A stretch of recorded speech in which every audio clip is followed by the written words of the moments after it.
So ito yung ito yung receiver mo. So in-off ko yung remote. Tingnan mo, hindi mo siya masususi. Ito ko to, ignition switch ko to. So i-on ko. So saka pala siya gana. Okay, saka na on, di ba? Ayan siya. Pero pagka namatay yan, okay? So hindi mo na siya masususi. Ayan. So ibig sabihin good yung receiver mo, wala tayong gagawin. May problema nandito sa ignition switch. Ito naman kakalikutin ko. Itong problema na ignition switch mo, bro. So wala nakakabit yan, nasususi. Ayan, nasususi siya, di ba? Ayan, nasususi. Ganoon din yung isa, nasususi. Ayan. So ito walang solenoid, nakakabit.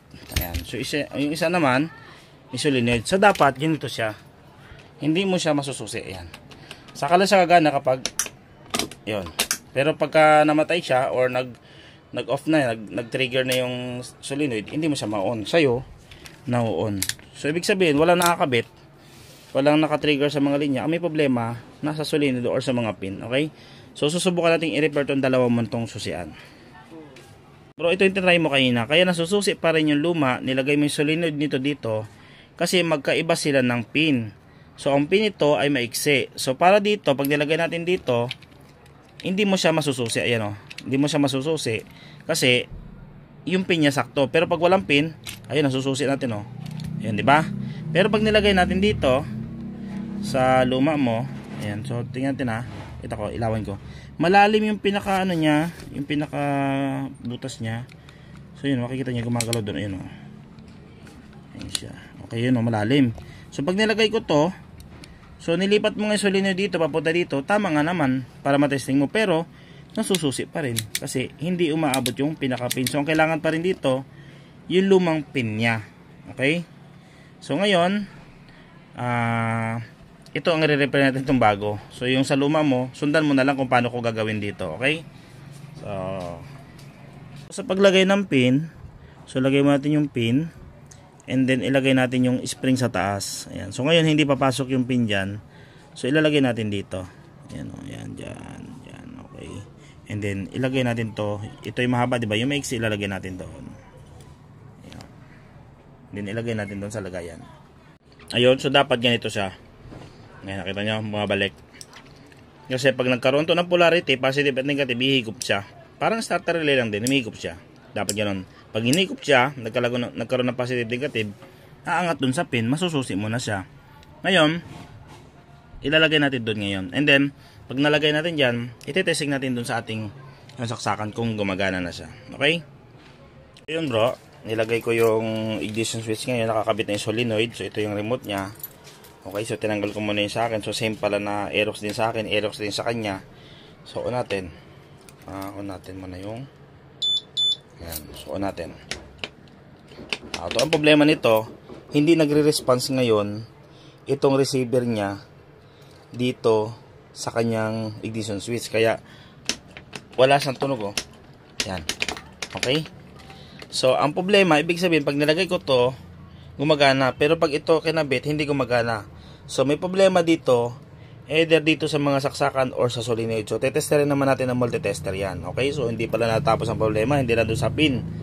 Dito naman sa stock niya, tingnan natin, itetester natin kung anong pinagkaiba dito. Pero, masususi natin yung gawa ng, meron siyang wala siyang pinaka-solenoid. So, hindi rin pala natin matitesting para kasi may hinang na dyan, Ayun, may repair na. So gagawin ko muna dito, ito muna ignition switch, tingnan ko kung ano yung sira. Okay? Ito yung sa akin binalik ko. Yung kanya kinalas ko muna. Confirm muli. So ito sa akin. Diba tumutunog? And then sususi. Sa kanya, wala yung response na yon. Yung pag ginanon mo, magkakaroon siyang trigger, gano'n, wala siya. Ngayon, testerin natin yung linya niya kung ano yung problema. Gamit tayo ng multitester. Okay, so nagtesting ako ng kanyang continuity ng trigger. So pipindutin natin. Ayun, So ibig sabihin, gumagana yung trigger para tumunog yung solenoid. Ang problema ngayon, hindi tumutunog yung solenoid kapag nakakabit ito. Okay? So try natin siya lagyan ng positive negative kung gagana yung solenoid ito. Baka may problema kasi dito talaga yung pinaka solenoid. Okay? So testingin natin, lagyan natin ng polarity ito, positive negative. So may linya tayong 12 volts. Ito 13 volts pa nakalagay sa kanya. Ayan, So meron akong pantester dito, sa simulator din ako kumuha. Ngayon, ikakabit ko siya dito sa positive side ng ating solenoid Ayan. So, dapat, pag nilagyan natin siya ng negative, tutunog yung solenoid. Okay? So, ilagay natin ngayon dito. Solenoid ba? Lulus nyo. Ayun, oh. Trigger na. I-trigger na. So, gumagana. Ayan, oh. Gumagana yung solenoid natin. Okay. Ayan, narinig nyo. So, ibig sabihin, working yung solenoid natin na to. May kakaiba lang siguro sa linya, possible baliktad. Kasi tinandaan ko siya dito sa sakit. Ayan, oh.